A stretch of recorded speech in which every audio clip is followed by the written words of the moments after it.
যে বিষয়টি আজকে আলোচনা করব তা অত্যন্ত গুরুত্বপূর্ণ, মর্যাদাপূর্ণ, যেটি নফল সিয়াম পালনকারীর চাইতেও মর্যাদাপূর্ণ এবং রাত্রিবেলাতে নফল সালাত আদায়কারী চাইতেও উত্তম। যে সিফাতের বৈশিষ্ট্যের মাধ্যমে, যে গুণের মাধ্যমে জান্নাতে মানুষ সহজে প্রবেশ করবে এবং কাল কিয়ামতের ময়দানে যখন আমাদের আমলনামাগুলো দাড়িপাল্লায় ওজন দেওয়া হবে, সবচাইতে ভারী হিসাবে পরিগণিত হবে, এরকম একটি বিষয় নিয়ে আলোচনা করব।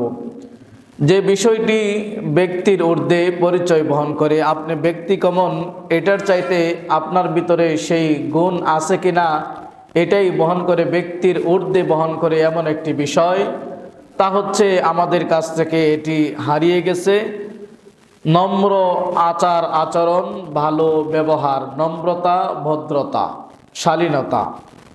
এর বিপরীতে হচ্ছে অসৎ আচরণ। তো অসৎ আচরণের বিপরীতে হচ্ছে সদ আচরণ। আজকে আমরা আলোচনা করব সদাচরণ নিয়ে। আর এটা এমন একটি আলোচনা, যে গুণ, যে বৈশিষ্ট্য আমরা মণ্ডিত হতে পারলে আমাদের জন্য জান্নাত সুনিশ্চিত এবং দাড়িপাল্লায় ওজনের ক্ষেত্রে সবচাইতে ভারী হিসাবে পরিগণিত হবে, এরকম একটি বিষয় নিয়ে আমরা আলোচনা করব। আল্লাহ সুবহানাহু ওয়া তাআলা সূরা ফুসসিলাতের 34 নম্বর আয়াতে এর সুন্দর চমৎকার দৃষ্টান্ত স্থাপন করেছেন যে ওয়ালা তাস্তাবিল হাসানাতু ওয়ালাস সাইয়্যা, ভালো এবং মন্দ এই দুটি কখনো সমান হতে পারে না। তাহলে সদাচরণ এবং অসদাচরণ কখনোই এক হতে পারে না। নম্রতা, ভদ্রতা, শালীনতা, এটা এর বিপরীতে অভদ্রতা, এরপরে গালিগালাজ এবং অসৎ আচরণ, এটা এই দুটি হচ্ছে বিপরীত বস্তু। তা আল্লাহ সুবহানাহু ওয়া তাআলা পবিত্র মহাগ্রন্থ আল কোরআনে বলছেন ওয়ালা তাস্তাবিল হাসানাতু ওয়ালাস সাইয়্যা, ভালো এবং মন্দ কখনোই সমান হতে পারে না। কি করবে? যখন মন্দ আমাদের সামনে আসবে তখন এটাকে আমাদের প্রতিহত করতে হবে। প্রতিহতের পদ্ধতিটা কেমন হবে? আমাদের দেশে আমরা যেভাবে প্রতিহত করি, কেউ কাউকে গালি দিলে তার পাল্টা আমরা গালি দেই, যেটি আমাদের সাধারণ ভাষা। শালা বলে গালি দিলে আমরা সেখানে অনেক কিছু বলে ফেলাই, কিন্তু আমাদের উচিত শালা বলে গালি দিয়ে অন্ততপক্ষে তাকে দুলাভাই ডাকা, না হলে অন্ততপক্ষে ভাই, আপনি আমার বোনের সাথে বিবাহ বন্ধনে আবদ্ধ হন নাই, অতএব আপনি আমাকে এই আত্মীয়র ডাকে আমাকে আহ্বান করতে পারবেন না, আপনি আমাকে ভাই বলে সম্বোধন করুন। কিন্তু আমরা যখন এরকম কোনো গালি দেয়, নর্মালি হোক আর সেটি বড় ধরনের গালি হোক, কোনো গালি দিলে তার বিপরীতে আমরা সেটাকে এমনভাবে প্রতিহত করি, ও একটা গালি দিলে আমরা 4টা দিয়ে থাকি। ও যদি আপনার পরিবার পর্যন্ত ক্ষান্ত হয়, আমি তার 14 গোষ্ঠী পর্যন্ত তুলে সারি।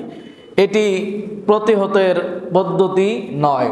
আল্লাহ রাব্বুল আলামিন বলেন ইদফা বিল্লাতি হিয়া আহসান। সমাজে চলতে গেলে, মানুষের সাথে চলাফেরা করতে গেলে, ব্যবসা বাণিজ্যে, বিভিন্ন দায়িত্বে ওঠা বসা করতে গেলে আপনাকে কথা বলতে হবে, সমাজের সবাইকে নিয়ে আপনাকে চলতে হবে। সেখানে অনেক ধরনের মানুষ আমি পাই, তাদেরই মাঝে আপনাকে ভালো আচরণ, সদাচরণ করতে হবে। তাই আল্লাহ রাব্বুল আলামিন এই মন্দটাকে প্রতিহত করার একটি পদ্ধতি বলেছেন, তা হচ্ছে ইদফা বিল্লাতি হিয়া আহসান। তুমি সেটাকে সুন্দরভাবে প্রতিহত করো। তার মানে আপনাকে কোনো গালি দিলে আপনি তাকে ভাই বলে সম্বোধন করে, ভাই এই গালিটা মুসলিমের মুখে সাজায় না, আপনি একজন ভালো মানুষ, আপনার মুখে এই ধরনের গালি শোভা পায় না, এইভাবে তাকে প্রতিহত করা, এইভাবে তাকে বুঝিয়ে দেওয়া। যদি এমনটি হয়, কারণ মানুষের এই মুখের কারণে শত্রুতা তৈরি হয়। আপনি একদিন তাকে গালি দিয়েছেন, খারাপ ব্যবহার করেছেন, অসৎ আচরণ করেছেন, এটার উপর ভিত্তি করে তার ভিতরে আপনার হিংসা, বিদ্বেষ, প্রতিহিংসা সে লালন পালন করে একদিন তার বহিঃপ্রকাশ ঘটিয়ে, যেটা সমাজে আমরা দেখতে পাই, মারামারি, কাটাকাটি, হানাহানি ইত্যাদিতে জড়িত হয় এবং গালিগালাজ, অনেক ধরনের বিশৃঙ্খলা হয়ে যায়। তো যখন আপনি আল্লাহ রাব্বুল আলামিনের এই পদ্ধতি গ্রহণ করবেন, যে আপনি নম্র হতে চান, ভদ্র হতে চান, আর সদাচরণ আর অসৎ আচরণ যেহেতু এক নয়, আপনার ভিতরে যে ভালো আচরণটা এটাই আল্লাহ রাব্বুল আলামিন মানুষের সামনে প্রকাশ করতে বলেছেন, এবং প্রতিবাদের ভাষা হিসাবে এমনটি বলা উচিত, ভালো কথা। সেটা যদি হয় তাহলে এমনও ব্যক্তি আছে আপনার কাছে যে তার সাথে শত্রুতা হয়ে গেছে, কিন্তু যখন আপনি সুন্দর আচার আচরণ দিয়ে, নম্র আচার দিয়ে, ভদ্রতা দিয়ে, শালীন ভাষায় যখন তাকে বুঝিয়ে বলবেন, সেই ব্যক্তি আপনার সাথে কান্নাহু ওয়ালিউন হামিম, আপনার সাথে হয়তো কোনো শত্রুতা থাকতে পারে, কিন্তু বরাবর আপনি তার সাথে ভালো আচরণ করেন, এর কারণে ওই ব্যক্তি, ওই শত্রু আপনার বন্ধুতে পরিণত হবে এবং অন্তরঙ্গ বন্ধুতে পরিণত হবে এবং আপনার হিতাকাঙ্ক্ষী হবে। তাই আমাদের উচিত এই নম্র আচার আচরণ এটা আমাদের করার, এবং এটা একটা বিশাল একটি ইবাদত। নম্র আচরণ, মানুষের সাথে ভালো ব্যবহার করা, মানুষের সাথে শালীন ভাষায় কথা বলা, ভদ্রতা বজায় রেখে কথা বলা, এটা অত্যন্ত মূল্যবান একটি বৈশিষ্ট্য। এই বৈশিষ্ট্য আমাদের প্রত্যেকের, ছোট এবং বড়, নারী এবং পুরুষ, প্রত্যেকের মাঝে আমাদের থাকা দরকার। যেটি ব্যক্তি পরিচয়ের ঊর্ধ্বে সদাচরণ।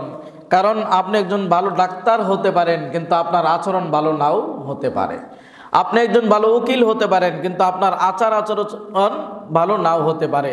আপনি ভালো একজন ইঞ্জিনিয়ার হতে পারেন, কিন্তু আপনার আচরণ যে সেজন্য ভালো হয়ে যাবে এমনটি কোনো কথা নয়।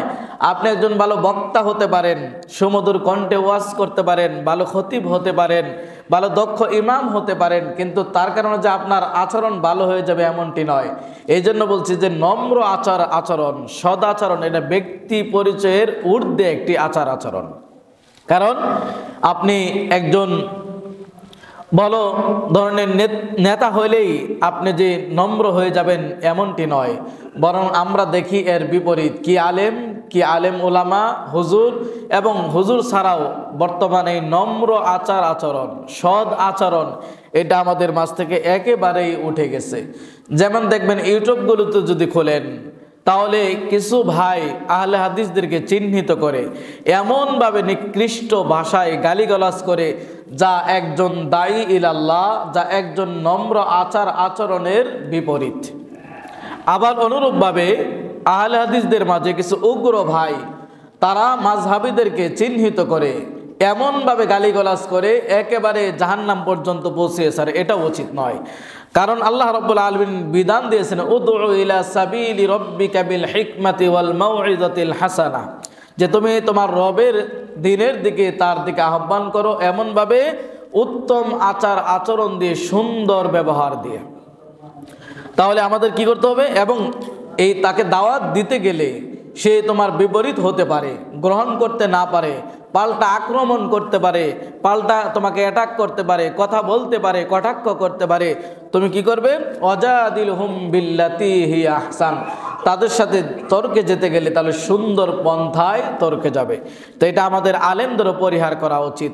আপনার মুখের ভাষা যদি অশালীন হয়, আপনার দাওয়াতির ফিল্ডে যদি আপনার ভাষা আঘাত হয়, আক্রমণাত্মক হয়, কাউকে ক্ষতি করে, কাউকে ইনসাল্ট করে, কাউকে ছোট করে, কাউকে খাটো করে, কাউকে হেউ প্রতিপন্ন করে যদি ভাষায় আপনি কাউকে আহ্বান করেন, এটি কোরআন সুন্নাহর পদ্ধতি নয়, এটা আল্লাহ রাসূলের পদ্ধতি নয়। তাহলে আপনি যাকে শুধরাতে চাচ্ছেন, আপনি যাকে ভালো করতে চাচ্ছেন, আপনার আচরণটাই তো ভালো না, তাহলে আপনি অন্যকে কি করে ভালো করবেন? কাজে এক্ষেত্রে আমাদের দায়ী যারা হবে, যারা ইমাম হবে, যারা খতিব হবে, যারা বক্তা হবে, যারা আল্লাহর পথে মানুষকে আহ্বান করবে, তাদেরও এই গুণ, বৈশিষ্ট্য, নম্র আচার আচরণ, সদাচরণ, এই শালীনতা কথাবার্তা, এটা অবশ্যই তাদের জন্য আবশ্যক। এটা প্রত্যেকের জন্যই আবশ্যক। আল্লাহ রাসূল সাল্লাল্লাহু আলাইহি ওয়াসাল্লাম দৃষ্টান্ত স্থাপন করেছেন এই সদাচরণ কাকে বলে। দুটি হাদিস থেকে আপনারা সহজেই বুঝতে পারবেন যে সদ আচরণ, নম্র আচরণ, ভদ্র আচরণ কাকে বলে। এক ব্যক্তি রাসূল সাল্লাল্লাহু আলাইহি ওয়াসাল্লামের নিকটে এসে বললেন, আল্লাহ রাসূল, আমার একজন প্রতিবেশী আছে, সে আমাকে কষ্ট দেয়, আমি তার সাথে ভালো আচরণ করি এবং তার সাথে বন্ধুস্বরূপ আচরণ করি, সে আমার সাথে খারাপ আচরণ করে। আমি তার সাথে সম্পর্ক বজায় রাখতে চাই, কিন্তু সে আমার সাথে সম্পর্ক ছিন্ন করতে চায়, আমি তার সাথে বন্ধুস্বরূপ আচরণ করি, কিন্তু সে আমার প্রতি মূর্খের মতো আচরণ করে। আল্লাহ রাসূল এই কথা শুনে তিনি সোজা হয়ে বসে বললেন, লাইন কুনতা কামা কুলতা, তুমি যেমনটি বলেছো যদি এমনটি হয় তাহলে শুনে রাখো, তাহলে তুমি যে ওই বিপরীতে তার অসাধ আচরণে, তার অশালীন আচরণে, তার কষ্টদায়ক আচরণে তুমি চুপ ছিলে, তুমি বন্ধুত্ব বজায় রাখার চেষ্টা করেছ, প্রতিবেশী হিসাবে তার সাথে সৎ আচরণ করেছ, তুমি কোনো প্রতি উত্তর দেও নাই, এই জন্য তোমার এই প্রতিবাদের ধরনটা এমন হয়েছে ওই ব্যক্তির মুখে যেন জ্বলন্ত ছাই তুমি নিক্ষেপ করেছ। তাহলে কেমনভাবে আল্লাহ রাসূল সাল্লাল্লাহু আলাইহি ওয়াসাল্লাম উদাহরণ দিয়েছেন যে এমন প্রতিবেশী তাকে সবসময় কষ্ট দেয়, সে সম্পর্ক বজায় রাখতে চায় কিন্তু সে শুধু সম্পর্ক ছেদ করতে চায়, তার সাথে যত ভালো আচরণ আছে সব আচার করতে চায়, কিন্তু বিপরীতে সে শুধু খারাপ আচরণই করে, কিন্তু এরপরেও সে ব্যক্তি ভালো আচরণ করে প্রতিবেশীর সাথে।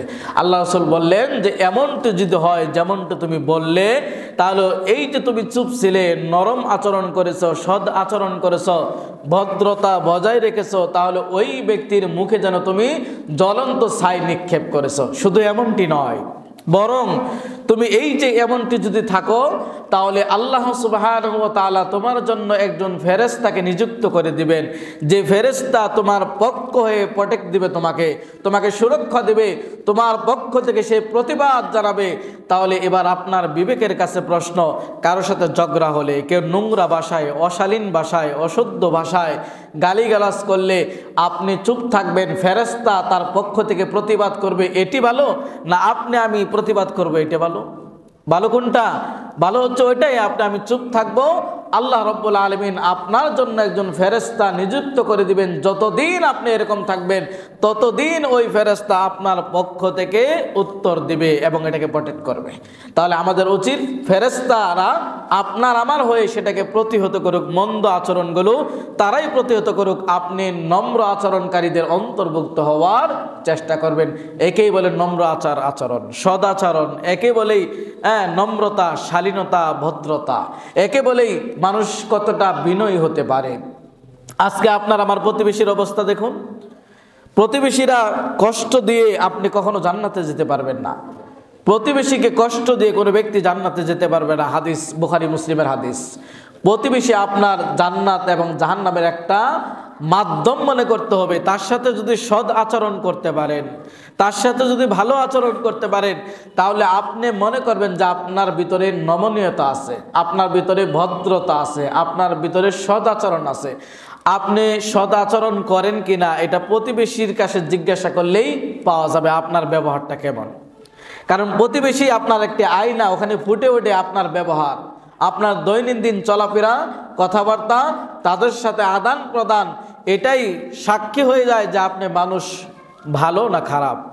আরেকটি হাদিস, বুখারীর 4372 নম্বর হাদিস, যে নম্র ব্যবহার, আচরণ, সদাচরণ কাকে বলে। সুমামা ইবনে উসাল, আল্লাহ রাসূল সাল্লাল্লাহু আলাইহি ওয়াসাল্লাম একদল অশ্বরাহী তাদেরকে পাঠালেন নাজদের দিকে। সেখানে পাঠানোর পরে সেখানে একজন লোককে ধরে নিয়ে আসা হলো।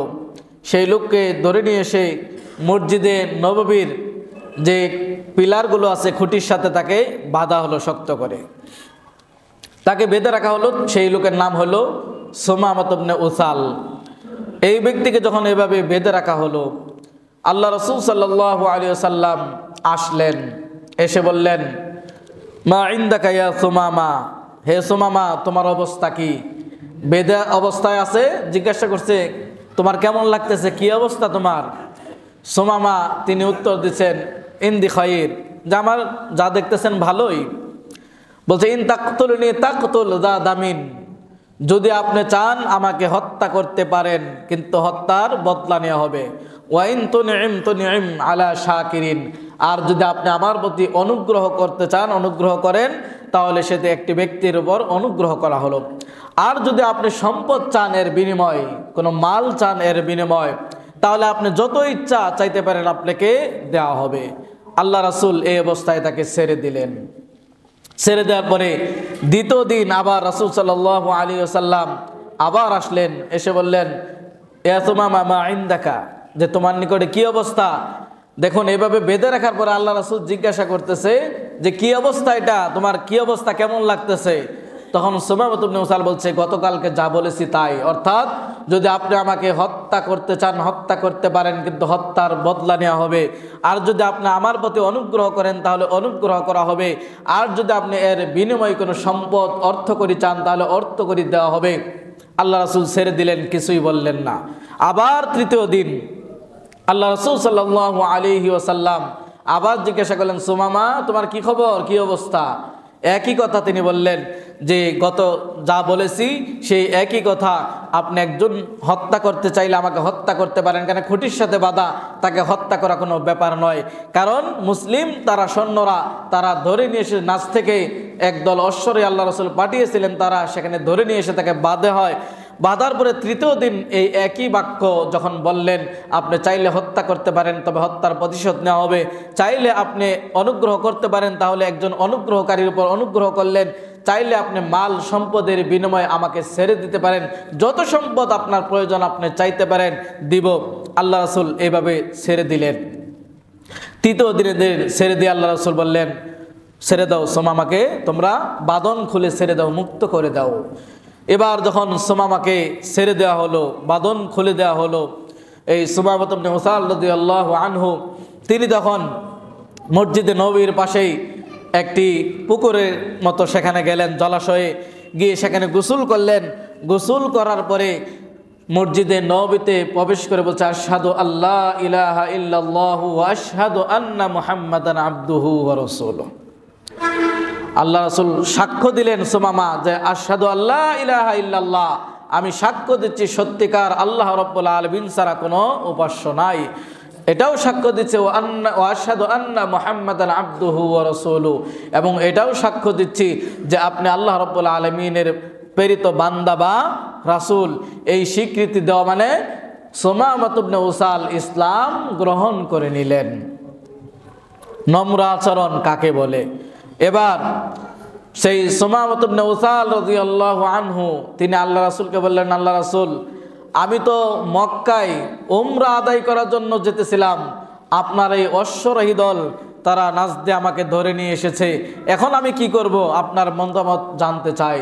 আল্লাহ রাসূল সাল্লাল্লাহু আলাইহি ওয়াসাল্লাম এই সুমামা ইবনে উসালকে বললেন, আবশির, সুসংবাদ গ্রহণ করো, তুমি যে কাজে বের হয়েছিলে সেই কাজে তুমি চলে যাও।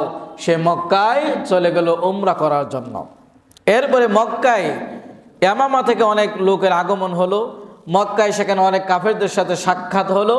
তারা এই খবর যখন শুনতে পেল যে সুমামা ইবনে উসাল তিনি মুহাম্মদ সাল্লাল্লাহু আলাইহি ওয়াসাল্লামের ধর্ম গ্রহণ করেছেন, তখন ওই লোকেরা বলতে লাগলো, সুমামা তুমি নাকি ধর্ম ত্যাগ করেছো, তুমি নাকি মুহাম্মদের ধর্ম গ্রহণ করেছো, আমাদের বাপদাদা ধর্ম তুমি ত্যাগ করেছো, তুমি ভুল করেছো, তুমি এই করেছো।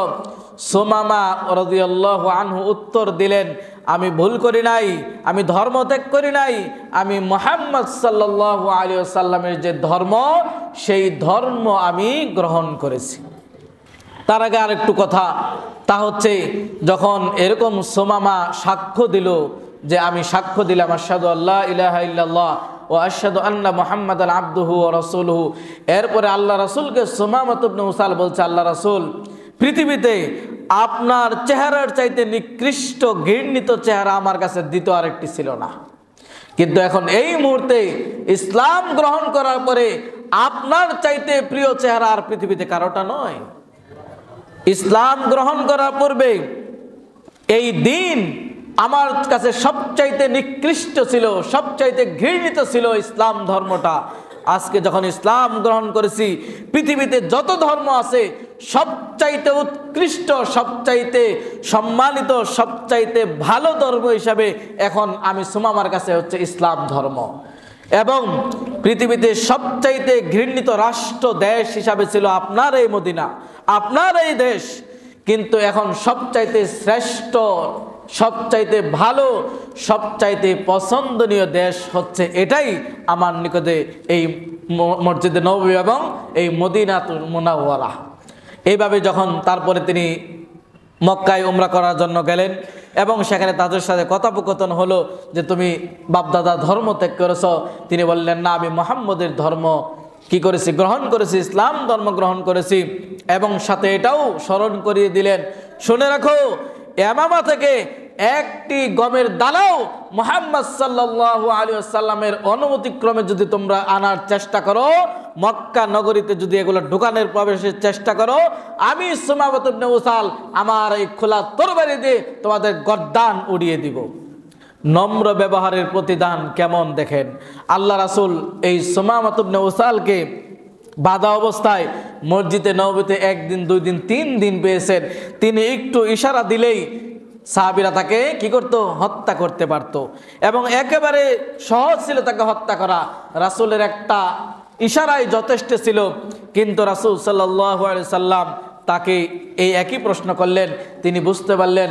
এবং ফাতুল বারিতে মুসলিমের সারা ইমাম ইবনে হাজার আসকালানি তিনি বলেছেন যে তিনি বুঝতে পারলেন সুমামা ইবনে উসাল যে আমাকে এত কাছে পাওয়ার পরেও হত্যা করার জন্য তার জন্য কোনোই ব্যাপার ছিল না, এরপরেও আমার সাথে সুন্দর আচরণ করলেন, কোনো কটু কথা বললেন না, নরম আচরণ করলেন, জিজ্ঞাসা করলেন, ছেড়ে দিলেন, কিছুই বললেন না। তৃতীয় দিন এসে বললেন, ওকে মুক্ত করে দাও। তখন সুমামা ইবনে উসাল এই জিনিসটা তার হৃদয়ে দাগ কাটলো যে এটাই সঠিক ধর্ম এবং নম্র আচরণ। আল্লাহ রাসূল সাল্লাল্লাহু আলাইহি সাল্লাম দৃষ্টান্ত স্থাপন করেছেন নম্র আচরণের কারণে। দেখুন, একজন মানুষ অনিসলাম ছিল, ইসলামে ছিল না, সে ব্যক্তি আল্লাহ রাসূল সাল্লাল্লাহু আলাইহি সাল্লামের এই সৎ আচরণে সে ব্যক্তি ইসলাম গ্রহণ করে নিল। সুমামা ইবনে উসাল, বুখারীতে 4372 নম্বর হাদিস, খুলে আপনারা দেখবেন। তাহলে এই ঘটনাগুলো আমাদের শিক্ষা দেয় যে নম্র আচরণ আমাদের মানুষের সাথে কেমনটা করা দরকার। অনুরূপভাবে রহমান এই শব্দ থেকেই রহিম আল্লাহর একটি নাম, রহিম দয়ালু, অতি দয়ালু। এবং রহমান এই যে মানুষের সাথে সৎ আচরণ করা, এই রহমান শব্দটি নির্গত হয়েছে রহিম থেকে, আল্লাহর একটি নাম, বৈশিষ্ট্য, সিফাত থেকে। তার মানে সৎ আচরণ যে ব্যক্তি করবে ওই ব্যক্তির সাথে আল্লাহ রাব্বুল আলামিনের সম্পর্ক, আর যে ব্যক্তি মানুষের সাথে সৎ আচরণ করবে না ওই ব্যক্তি আল্লাহ রাব্বুল আলামিনের সাথে সম্পর্ক ছিন্ন করা হলো। তাহলে রহমান মানুষের প্রতি, রহিম দয়া করা, অনুগ্রহ করা, তার সাথে সৎ আচরণ করা, এটি আল্লাহ রাব্বুল আলামিনের রহিম এই গুণ বৈশিষ্ট্য এই নাম থেকে নেওয়া হয়েছে, এখান থেকে নেওয়া হয়েছে। অতএব সৎ আচরণ করা, আল্লাহ রাব্বুল আলামিনের সাথে সম্পর্ক বজায় রাখা, অসৎ আচরণ করা, আল্লাহ রাব্বুল আলামিনের সাথে সম্পর্ক ছিন্ন করা। অনুরূপভাবে সৎ আচরণ এটি আরশের সাথে একটি জ্বলন্ত বিষয়। সৎ আচরণ করা এটি আরশের সাথে একটি জ্বলন্ত বিষয়। যে ব্যক্তি এটার সাথে সম্পর্ক বজায় রাখবে সে ব্যক্তি আল্লাহ রাব্বুল আলামিনের সাথেই যেন সম্পর্ক বজায় রাখলো। আর যে ব্যক্তি এখানে সম্পর্ক ছিন্ন করলো সে ব্যক্তি যেন আল্লাহ রাব্বুল আলামিনের সাথে সম্পর্ক ছিন্ন করলো। এরই নাম হলো সৎ আচরণ। এবং আয়েশা রাদিয়াল্লাহু আনহা থেকে বর্ণিত, তিনি বলেন আল্লাহ রাসূল সাল্লাল্লাহু আলাইহি ওয়াসাল্লাম বলেছেন, ইন্নাল মুমিনা লা ইউদরিকা বিহুসনি খলকি দারাজাতিস সাইমিল কাইম, যে নিশ্চয়ই একজন মুমিন ব্যক্তি সে সৎ আচরণের মাধ্যমে, ভালো আচরণের মাধ্যমে, উত্তম আচরণের মাধ্যমে, নম্র ব্যবহারের মাধ্যমে ওই ব্যক্তি সারা রাত যে ব্যক্তি লাইলাতুল তাহাজ্জুদের সালাত আদায় করে এই ব্যক্তির যে মর্যাদা আল্লাহ রাব্বুল আলামিনের কাছে ওই ব্যক্তির মর্যাদা ততরূপ।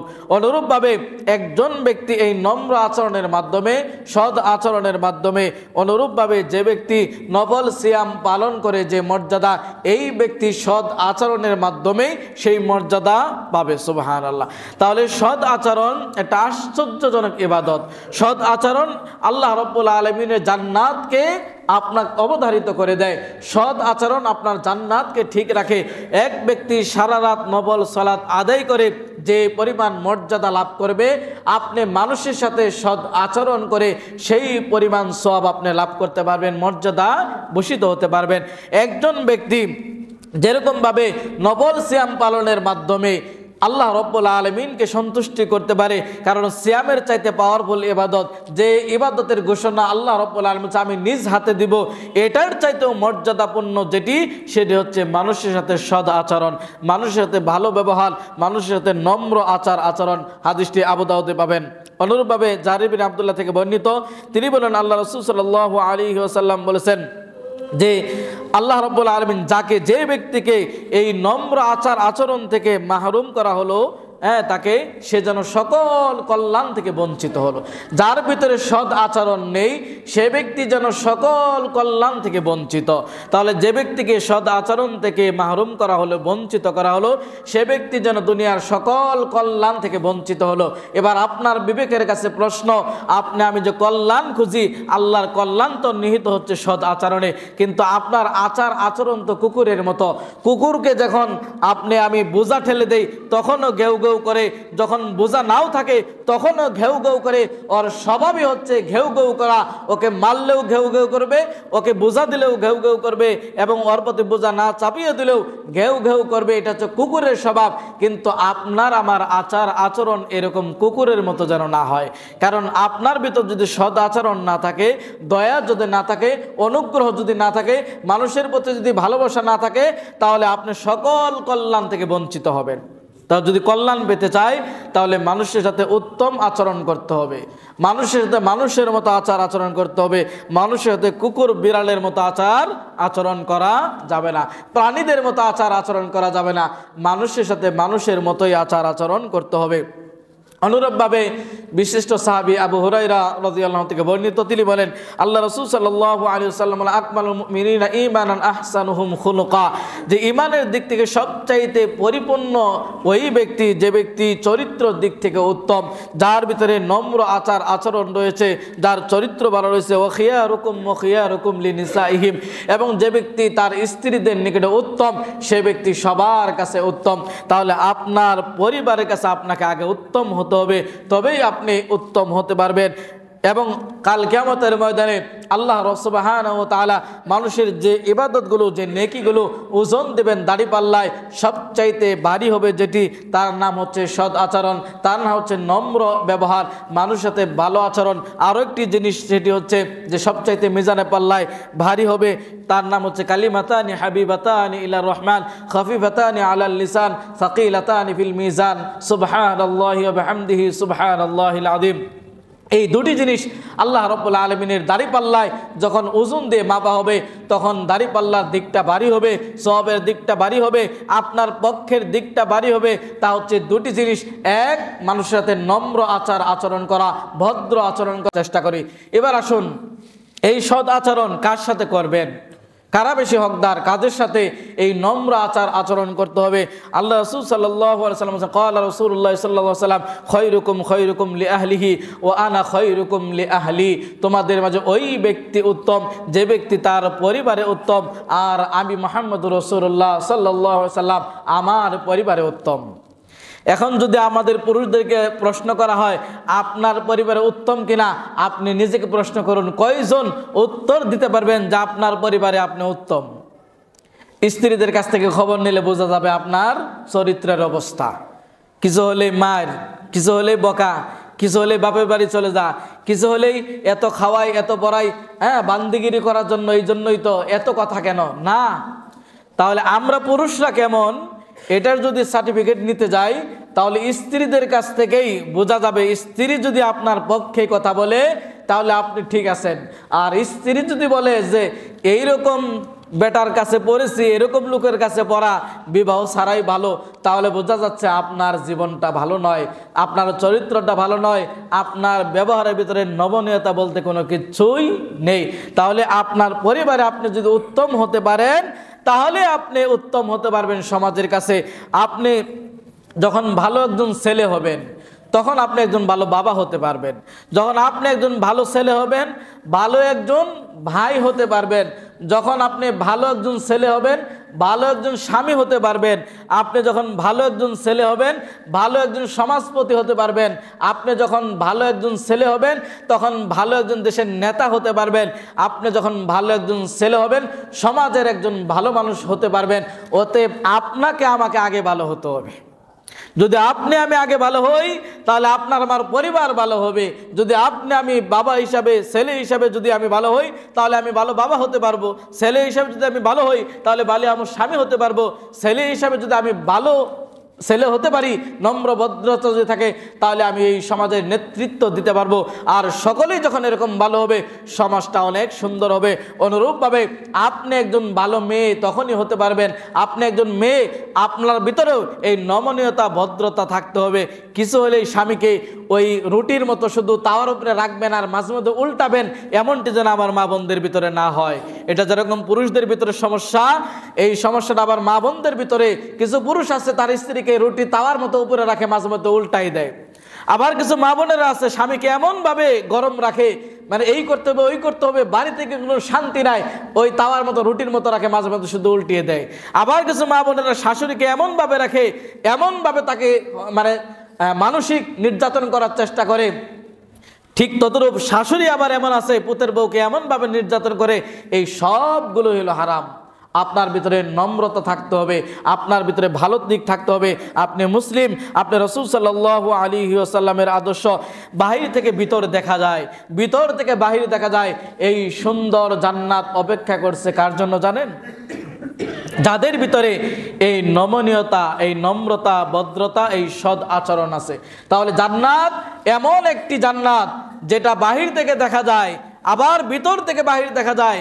এমন স্বচ্ছ জিনিস দিয়ে আল্লাহ সুবহানাহু ওয়া তাআলা এত সুন্দর করে যে জান্নাত কোনোদিন হৃদয় কল্পনা করে নাই, যে কান কোনোদিন শ্রবণ করে নাই, যে চক্ষু কোনোদিন দেখে নাই, এরকম নিরাম বিরাম এবং অনন্তকাল অনাদিকাল শস্য শ্যামল সৌন্দর্য দিয়ে আল্লাহ রাব্বুল আলামিন মণি মুক্তা দিয়ে এবং সুবিশাল করে এই জান্নাতকে সাজিয়ে রেখেছেন। এই জান্নাতে প্রবেশ করবে কারা? যখন রাসূল সাল্লাল্লাহু আলাইহি সাল্লামকে জিজ্ঞাসা করা হলো, এই বিশাল জান্নাতে যার বাহির থেকে দেখা যায় ভিতরের অংশ, ভিতর থেকে দেখা যায় বাহিরের অংশ, এইরকম নয়নমণি নয়নামণি এই জান্নাতে কারা প্রবেশ করবে? আল্লাহ রাসূল সাল্লাল্লাহু আলাইহি সাল্লাম চারটি কাজ যার ভিতরে আছে তারা প্রবেশ করবে। তার মধ্যে এক কথাই হচ্ছে, এক নাম্বার হচ্ছে যাদের ভিতরে নমনীয়তা রয়েছে, নম্র আচরণ, যাদের সৎ আচরণ রয়েছে তারা প্রবেশ করবে। 2, যারা অসহায় মানুষকে খাদ্য দিবে তারা প্রবেশ করবে। 3, যারা রাতের বেলাতে তাহাজ্জুদের সালাত আদায় করবে, নফল সালাত আদায় করবে রাত্রি জেগে জেগে, এরা প্রবেশ করবে। 4 নাম্বার, যারা নফল সিয়াম পালন করবে এরা প্রবেশ করবে। তাহলে ওই হাদিস থেকে বোঝা যাচ্ছে যার ভিতরে নম্র ভদ্র আচার আচরণ রয়েছে, উত্তম নমনীয়তা রয়েছে, শালীনতা রয়েছে, ভদ্রতা রয়েছে, নম্রতা রয়েছে, ওই ব্যক্তি কোন পর্যায়ে পৌঁছতে পারে? ওই ব্যক্তির পর্যায়ে পৌঁছতে পারে যে ব্যক্তি সারা রাত নফল ইবাদত করে সালাত আদায় করে, ওই ব্যক্তির মর্যাদায় পৌঁছতে পারে। অনুরূপভাবে সারাদিন নফল সিয়াম পালন করে এই ব্যক্তির যে মর্যাদা, তাহলে আপনার আমার ভিতরে এই নমনীয়তা দিয়ে, নম্র আচার আচরণ দিয়ে, ভদ্র আচার আচরণ দিয়ে আমরা ওই সারা রাত সালাত আদায়কারীর মর্যাদা এবং নফল সিয়াম পালনকারীর মর্যাদায় পৌঁছতে পারবো। তাহলে নম্র আচার আচরণটা আমাদের অত্যন্ত একটি ইম্পর্টেন্ট এবং অত্যন্ত গুরুত্বপূর্ণ একটি বিষয়, যেটি আমাদের সমাজের কাছ থেকে হারিয়ে গেছে, যেটা আমাদের আলেমদের মাঝেও আমরা লক্ষ্য করি নাই। নমনীয়তা নাই, নম্রতা নাই, ভদ্রতা নাই। সমাজের অসংখ্য মানুষ তাদের মাঝ থেকে হারিয়ে গেছে। এটা আমাদের অত্যন্ত গুরুত্বপূর্ণ একটি বিষয়। ইন্নাল্লাহ রফিকুন, আল্লাহ রাব্বুল আলামিন এই নম্রতাকে ভালোবাসেন। ইউহিব্বুর রিফকা, আল্লাহ রাব্বুল আলামিন দয়াশীল এবং মানুষের প্রতি দয়া, এটা আল্লাহ রাব্বুল আলামিন ভালোবাসেন। এবং আল্লাহ রাব্বুল আলামিন এই নম্র আচার আচরণের কারণে একজন মানুষকে যে পরিমাণ আল্লাহ রাব্বুল আলামিন দান করেন, বরকত দেন, মর্যাদা দেন, অন্য কোনো আমলের কারণে, অন্য কোনো কারণে আল্লাহ রাব্বুল আলামিন তাকে দান দেন না। এক কথায় যার ভিতরে নম্রতা রয়েছে, ভদ্রতা রয়েছে, শালীনতা রয়েছে, নমনীয়তা রয়েছে, ওই ব্যক্তিকে আল্লাহ রাব্বুল আলামিন যে পরিমাণের দান করেন, যে পরিমাণে অঢেল দেন, ওই ব্যক্তিকে আল্লাহ রাব্বুল আলামিন দেন না যার ভিতরে অসৎ আচরণ রয়েছে। তাহলে সৎ আচরণ যদি থাকে আল্লাহ রাব্বুল আলামিন আপনাকে আমাকে ঢেলে দিবেন। তাহলে সৎ আচরণ পাওয়ার হকদার সর্বপ্রথম আপনার আমার পরিবার, আপনার আমার পরিবারের মধ্যে সর্বপ্রথম আপনার আমার বাবা মা। কারণ পৃথিবীতে সবচাইতে বড় দ্বিতীয় অপরাধ হচ্ছে পিতামাতার অবদ্ধ হওয়া। আর সবচাইতে ভালো ব্যবহার আচার আচরণটা করতে হবে আপনার আমার পিতামাতার সাথে। আর এই পিতামাতাকে ঠিক রেখে আপনার জান্নাত ঠিক রাখতে হবে। এই পিতামাতা যদি ঠিক না থাকে তাহলে বুঝতে হবে আপনার জান্নাত ঠিক নেই, আপনার আচরণ ঠিক নেই। আপনি ছোটবেলায় কতবার বাবাকে প্রশ্ন করেছেন এটা কি ওটা কি, 100 বার উত্তর দিয়েছে। আর এই বাবা যখন বৃদ্ধ বয়সে আপনাকে এক কথা 2 বার বলে আপনি রাগান্বিত হয়ে যান। বলেন বৃদ্ধ মানুষ থাকার চাইতে 500 টাকা ঋণ থাকা ভালো। যেই বুড়া মরে না কেন, এই বুড়ি মরে না কেন? আল্লাহু আকবার। যে বাবা মা আপনাকে এত আদর স্নেহ মায়া মমতা দিয়ে আপনাকে শিক্ষায় দীক্ষায় বড় করে ব্যবসা বাণিজ্য সব কিছু শেখালো এবং আপনার কল্যাণের জন্য আপনার চাহিদা অনুপাতে আপনার একজন সুন্দর রমণী এনে দিল, তার কথায় এই বাবা মাকে বাড়িছাড়া করে দেন, তার মানে আপনার ভিতরে কমলতা নম্রতা কিছুই নেই। যার কাছ থেকে কমলতা ছিনিয়ে নেওয়া হলো ওই ব্যক্তি সব কল্যাণ থেকে ওই ব্যক্তি বঞ্চিত। আজকে হাজারো পরিবার পরিজন, আজকে হাজারো বাবা মা নিবৃত্তে কাঁদে ছেলেদের আচার আচরণে। আপনি 5 ওয়াক্ত সালাত এখানে আদায় করে বাবা মার সাথে দুর্ব্যবহার করেন, এই সালাত আপনাকে জান্নাতে পার করতে পারবে না। পিতামার সাথে সাথে অবাধ্য হয়ে আপনি পৃথিবীতে আপনি ভালো বিজনেসম্যান হতে পারেন, কিন্তু দুনিয়াতে আপনি সফলদের অন্তর্ভুক্ত হতে পারবেন না। ওতে পিতামাতার সাথে সৎ আচরণ করতে হবে।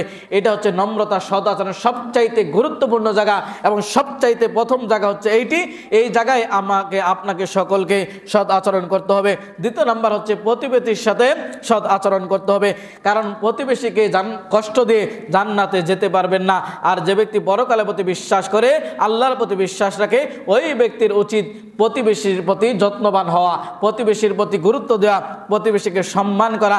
এখন তো প্রতিবেশীকে কিভাবে মারা যায়, প্রতিবেশীকে কিভাবে মিথ্যা মামলা দিয়ে তাকে ফাঁসানো যায়, প্রতিবেশীর জমিটা কিভাবে আত্মসাৎ করা যায়, প্রতিবেশী আপনার চাইতে একটু বড় হয়ে গেছে তাকে কিভাবে দমানো যায়, এই নেশারে, বানরের নেশারে আমরা আজকে পরিণত হয়েছি। আপনার সদাচরণ কেমন? আপনার দোকানে বেচাকিনি একটু কম হয়েছে, এক দোকান থেকে 10টা কাপড় কিনেছে, একটু পরে আপনার দোকানে গেছে, আপনি যাওয়ার সাথে সাথে বলছেন ওই দোকান থেকে কাপড় নিচ্ছেন কেন, জানেন না ও 10 টাকার মাল 30 টাকা রাখে। শেষ, আপনার সদাচরণ বলতে কিচ্ছু নাই আপনার ভিতরে। আমাদের সদাচরণ তো এরকমই। একটু পরে বলে ওই দোকানে আর যাবেন না, 10 টাকার মাল 30 টাকা রাখে, আপনি কিন্তু তলে তলে 30 টাকার মাল 50 টাকা রেখে দিয়েছেন, কিন্তু আবার কি বলছেন যে জানেন না ওখানে বেশি রাখে। আমাদের সদাচরণের উদাহরণ হচ্ছে এরকম। আর আল্লাহ রাসূল সাল্লাল্লাহু আলাইহি ওয়াসাল্লাম সদাচরণ দৃষ্টান্ত কেমন দিয়েছেন, সুমামাত ইবনে উসাল এবং ওই ব্যক্তির যে ব্যক্তি প্রতিবেশীকে কষ্ট দিত। আসুন আল্লাহ সুবহানাহু ওয়া তাআলা অনুরূপভাবে আমাদের সকলের প্রতি পিতামাতা সর্বপ্রথম জায়গা, দ্বিতীয় জায়গা হচ্ছে প্রতিবেশী, তৃতীয় জায়গা হচ্ছে ফকির মিসকিন অসহায় হতদরিদ্র, চতুর্থ জায়গা হচ্ছে আপনার অধীনস্থ কর্মচারী যারা হবে তাদের প্রতি আপনাকে সদাই নম্র আচার আচরণ করতে হবে। আল্লাহ সুবহানাহু ওয়া তাআলা আমাদের সবাইকে সকলের প্রতি সৎ আচরণ করতে পারি, কারণ আপনাকে আমাকে সমাজ মিলেই থাকতে হবে, সমাজের 10 জনের সাথে আপনাকে বসবাস করতে হবে। আর এই সৎ আচরণটা তাদের সাথেই করতে হবে, ওঠা বসা যাদের সাথে তাদের সাথেই সৎ আচরণ আপনাকে করতে হবে। যে ব্যক্তি আপনার সাথে অসৎ আচরণ করবে তার সাথে আপনি সৎ আচরণ যদি করতে পারেন, আপনি শালা বলে গালি দেওয়ার চাইতে চুপ থাকতে পারলে আপনার পক্ষ থেকে ফেরেশতা নিযুক্ত হয়ে, আল্লাহ রাব্বুল আলামিনের পক্ষ থেকে ফেরেশতা নিযুক্ত হয়ে ওইটার প্রতিবাদ করবে। আপনি শুধু চুপ থাকুন, ধৈর্য ধারণ করুন, তাহলে আপনি সৎ আচরণদের অন্তর্ভুক্ত হতে পারবেন। এবং সবচাইতে মানুষ জান্নাতে যাবে যে আচরণে, তার আচরণের নাম হচ্ছে সৎ আচরণ। যে ব্যক্তির জান্নাতকে ঠিক রাখতে পারে, ঠিক রাখতে চায়, সে ব্যক্তি তার আচরণকে যেন শুধরিয়ে নেয়। আমাদের যাদের ভাষা কর্কশ, আমাদের চলাফেরা যাদের নমনীয়তা নাই, আমাদের ভিতরে যাদের নম্রতা নাই, যাদের ভিতরে কর্কশ এবং উগ্র মেজাজ, এগুলো পরিহার করে আমরা যেন মানুষের সাথে সৎ আচরণ করতে পারি। আমি সহ প্রত্যেকের সাথেই যেন সৎ আচরণ আমরা সকলেই যে যেখানে আছে প্রত্যেকটা প্রাণীর সাথে, প্রত্যেকটা মানুষের সাথে, প্রত্যেকটা ব্যক্তির সাথে, পরিবারের সাথে, সমাজের সাথে, ছোট এবং বড় সাথে সকলের জন্য আমরা এই নম্র আচারটাই উপহার দিতে পারি। আল্লাহ রাব্বুল আলামিন সেই তৌফিক দান করুন, আমিন। আকুলু মা তাসমাউলি ওয়া লাকুম ওয়া লিসাইরিল মুসলিমিন ফাস্তাগফিরু ইন্নাহু হুয়াল গফুরুর রহিম।